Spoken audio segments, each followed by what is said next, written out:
ଏକ ସମୟର କଥା। ଗୋଟିଏ ସୁନ୍ଦର ଜଙ୍ଗଲର ପାଖରେ ଥିବା ପୋଖରୀରେ ଗୋଟିଏ କଇଁଛ ରହୁଥିଲା। ସେ ବହୁତ ଶାନ୍ତ, ଧୀର ଓ ଧୈର୍ଯ୍ୟଶୀଳ ଥିଲା।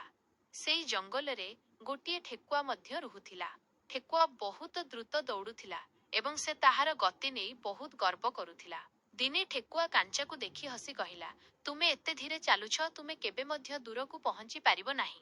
କଇଁଛ ଶାନ୍ତ ଭାବରେ କହିଲା, ଧୀରେ ହେଲେ ମଧ୍ୟ ମୁଁ ନିରନ୍ତର ଚାଲିପାରେ। ଠେକୁଆ ହସି କହିଲା, ଚାଲ ତାହେଲେ ଆମେ ଦୌଡ଼ ପ୍ରତିଯୋଗିତା କରିବା। ଜଙ୍ଗଲର ସମସ୍ତ ପଶୁମାନେ ଏହି ପ୍ରତିଯୋଗିତା ଦେଖିବାକୁ ଆସିଲେ।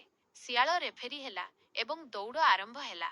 ଦୌଡ଼ ଆରମ୍ଭ ହେବା ସହିତ ଠେକୁଆ ବହୁତ ତେଜରେ ଦୌଡ଼ି ଆଗକୁ ଯାଇଲା। କଇଁଛ ଧୀରେ ଧୀରେ ଚାଲିବା ଆରମ୍ଭ କଲା।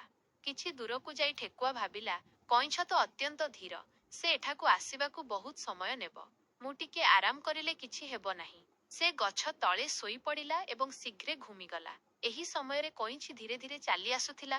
ସେ ରୁକିଲା ନାହିଁ ଏବଂ ନିରନ୍ତର ଚାଲିଲା। କିଛି ସମୟ ପରେ ସେ ଶୋଇଥିବା ଠେକୁଆକୁ ଅତିକ୍ରମ କରି ଗନ୍ତବ୍ୟ ସ୍ଥାନକୁ ପହଞ୍ଚିଗଲା। କିଛି ସମୟ ପରେ ଠେକୁଆ ଉଠିଲା ଏବଂ ଦୌଡ଼ିଗଲା, କିନ୍ତୁ ସେତେବେଳେ ବହୁତ ଡେରି ହୋଇଯାଇଥିଲା। କଇଁଛ ପ୍ରତିଯୋଗିତା ଜିତିଥିଲା।